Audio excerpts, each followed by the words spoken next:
Alright guys, how's it going? Welcome back. Well, today we're going to pick up a Jaguar XF that I've bought for just £800. Yes, that's right, you heard me correctly. £800 for a Jaguar XF. Let me tell you the full story. Gather round, gather round. It's now August, in fact it's nearly September, and I bought this car back in February. I was driving through the Alps heading to Italy in my 300,000 mile Volvo XC70 and I got a call from my auntie. Now my auntie lives down in Surrey near a place called Weybridge, and she was telling me that one of her friends wanted to sell a Jaguar XF. It was £1,500. She said that it'd been in the family for many years, in fact it belonged to her late father, so she wanted it to go to a good home. So I instantly said yes, I'll buy it. You might think that was rather foolish because I didn't know the age, the mileage, the model, didn't know anything about it at all. But I thought for £1,500, I can't go wrong. We ended the conversation and that was that. Anyway, about 5 minutes later my phone rang again and it was my auntie. She said, right, I've spoken to my friend and it turns out it's a non-runner. It's just sat on a driveway, nobody can start it. But she said she did want £1,500 for it, but because it's a non-runner, she is open to offers. So I thought, right, well, could still be a good little project this, couldn't it? And it's worth something, even as a non-runner. So I went back and said, right, I would pay £800. In my mind I was thinking it's going to cost me £200 or £300 to ship it up to Manchester. And it is a bit of a risk, isn't it, buying a non-runner? I had no idea what was wrong with it. So I offered £800 and she accepted. Then as I was driving down those twisty roads out to the Alps, constantly in and out of phone service, I was trying to find a company that would pick it up for me. I spoke to the company that I usually use and they don't have a winch. Now because this is a non-runner, they couldn't push a heavy Jaguar XF up onto the back of the truck. So it had to be a specific recovery truck with a winch. Now the first quote I got was £700, so I thought I can't pay £700. I'm back at my original £1,500 price. Eventually after shopping around I found a company that did it for £350, which is a bit more like it. Then later that night when the company went to collect it, I had another drama. Because it's automatic and it's got one of those rotary gear selectors, the gear selector retreats into the centre console, so it was just locked in park and we couldn't move it. Then I remembered on the Jaguar XF, if you take apart some of this centre console, there's like a wire that you can pull which releases it from park and puts it in neutral. So I spent about 15 minutes with them on the phone trying to explain how to do it. Eventually they got it sorted and then they winched it onto the flatbed. Then, because I didn't have a clue what was wrong with it, I thought rather than take it to my local mechanic, I should probably take it to a Jaguar specialist instead. So I asked the transporters to take it over to Elite Cars in Didsbury, who are Jaguar Land Rover specialists. I've used them before and they're very good, but don't laugh now. They are always quite busy. And of course I hadn't booked it in, I just dropped it on the toes. Every 3 or 4 weeks I kept calling for an update, and it was the same story. Sorry, we haven't had a chance to look at it yet. We're short-staffed, underpaid, overworked, all that usual stuff. So I was quite patient. I thought, well, it doesn't really matter, does it? I paid £800 for it. It doesn't matter whether it's fixed now or in a year's time. Anyway, fast forward 5, or is it nearly 6 months now? It's finally ready. I've just had the phone call, so I need to go and pick it up. It turns out it wasn't starting because of an issue with the wiring loom in the boot, so they replaced the wiring loom, put a new battery on it, and it seems to be running. There was also an issue with the parking sensor, so they replaced that as well. So right now we're going to go down there and collect it, and I'll give you a quick tour. Like I say, I haven't actually seen it yet, so I'm just hoping it's nice. Now I have done a vehicle history check because I know the reg. It's Romeo Oscar 09, Juliet Tango Zulu, and it all checked out fine. It's never been stolen, written off, been in an accident, or had a mileage rollback. At the last MOT it had done 80-odd thousand miles, so it's not exactly high. It's grey with a grey interior. It's had 4 owners, but I think 2 or 3 of those were the same family. By the way, if you're thinking about buying a new car and you want to do one of these checks for yourself, and I urge you to do so before you hand over any cash, then use my promo code HIGHPEAK for 10% off. Or alternatively, click the link below in the video description. Right, let's go and view it. Activate boost mode. This thing's so fast, it's ridiculous. Right, well here we are then.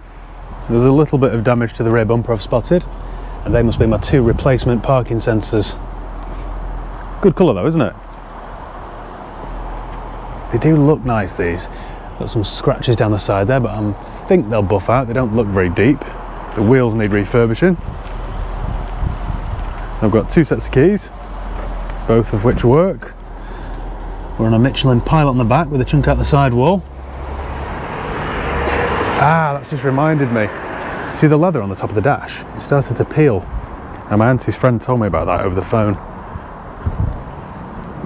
So there we go. It's got its original Guy Salmon number plates. A little bit of a scuff there on the front bumper. Got a weed growing down the side there, haven't we? Let's get in it then and see. My bill, by the way, in case you're wondering, was £1,000.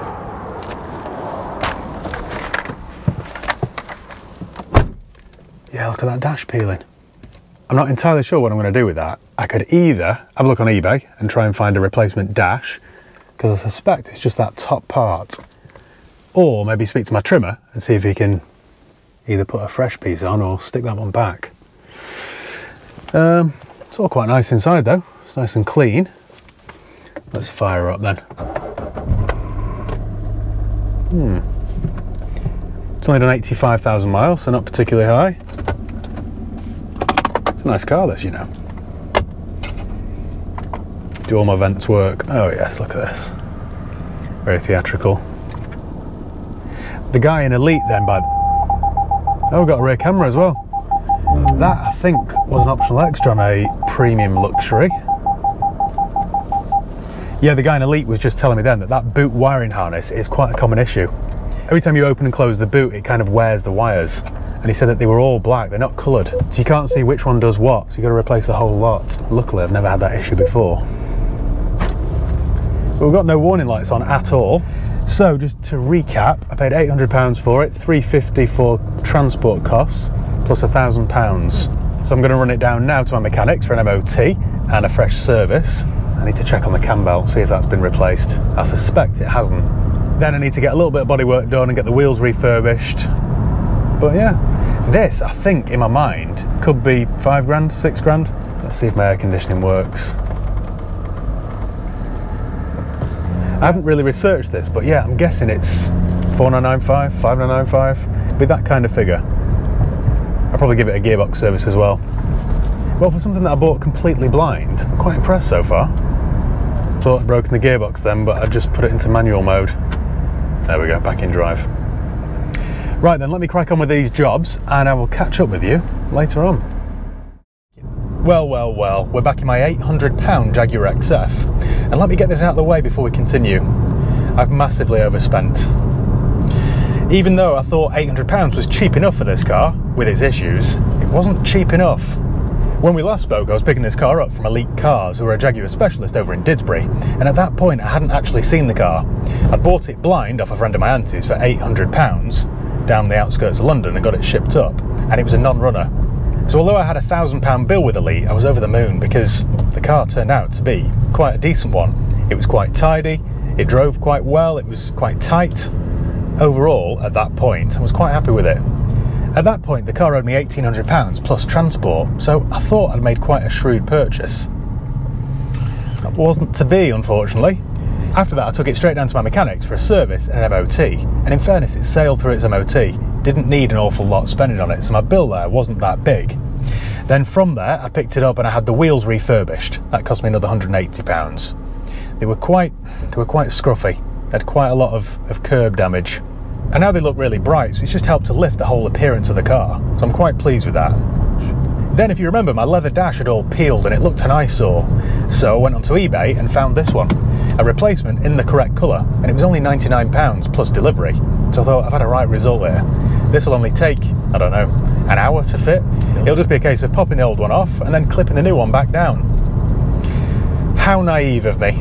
It turned out to be quite a laborious task. It wasn't a job that I tackled myself, to be honest. Man, I can tell you're surprised by that statement.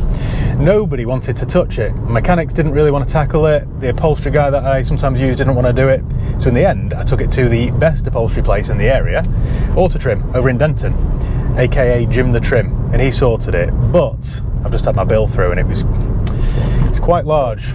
Although the replacement dash only cost me £115 or so, delivered to my door, the actual labour was something like, I need to check my emails in a minute, but something like £550 plus VAT.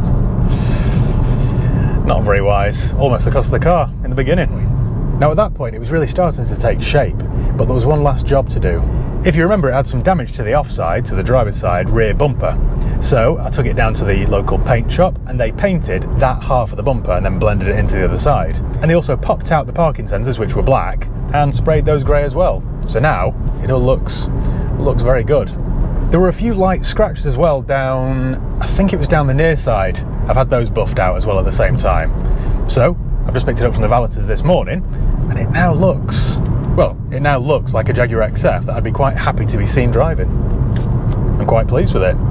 But in the back of my mind, I've just got something eating away at me because I know I've spent too much on this.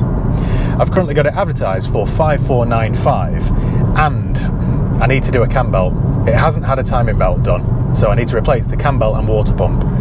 So I'm going to have to do that. I haven't done it yet, but I will do that at point of sale. That's going to cost me another £500. I advertised this car a couple of weeks ago without any photographs, and already I've had, I don't know, half a dozen, maybe 8 or 9 actually, inquiries on it. So I'm convinced it'll sell, especially now I've just taken some nice photographs of it and added them to the website.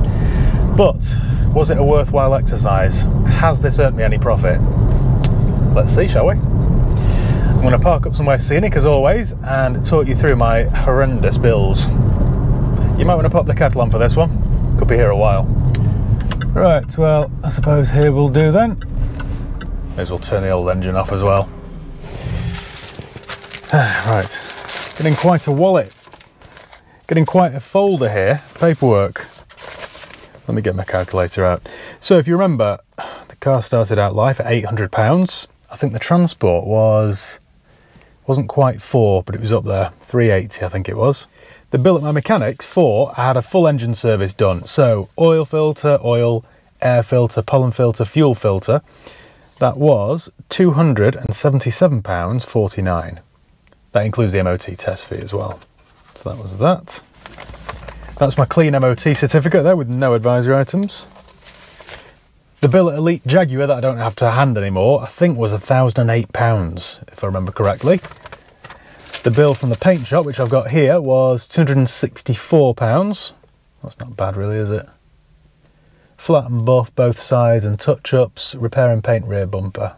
Right. In fact, that reminds me I need to pay them. I haven't paid them yet. Here's a tip in business. Always pay your bills on time.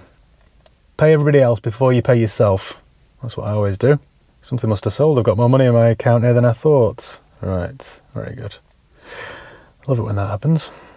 In addition to that then, we've got, right, my bill from the trimmers, £660 in labour. 180 on wheels. The dash cost me £115. The valet was 70. That figure actually isn't as high as I thought. Bear in mind I'm going to have to get the cam belt done. That's going to cost me the best part of £500. So we'll add £500 in for that. That's everything, isn't it? Or am I missing something? Service, MOT, wheels, paint, dash, recovery, Elite. Right, so my grand total then is £4,254.49. That's not too bad then, is it? I've currently got this advertised for 5495. So if that sells, bear in mind I'm going to have a hefty VAT margin on this. And not all my places that I use are VAT registered, so there's not an awful lot to claim back. Still, there should be around £1,200 profit. So even after VAT and everything else, there might be the best part of £1,000 in this. It's not bad going then, is it really? I feel somewhat relieved. Oh, smart key battery low. Right, I'll have to replace those. In fact, that's something else I can add in. I went onto eBay and I bought 2 new key fob cases because these were looking a little bit shabby. So I'll replace those and replace the batteries at the same time. Minus £15 there then. Right, well, I think that's about it. And I'm quite glad to finally draw a line under this car because, don't forget, I bought it back in February. I was going to say that must be some sort of record for me, but sadly it's not. I've got cars lying around unfinished that I bought a lot longer ago than, I don't know however long that is, 8 months. Right, well on that note, thank you once again for watching. Make sure you give the video a thumbs up if you enjoyed it. Make sure you subscribe if you haven't done already. You can follow me on Facebook, Instagram, Twitter and TikTok. I'll leave the link below. And yeah, cheers guys. See you next time.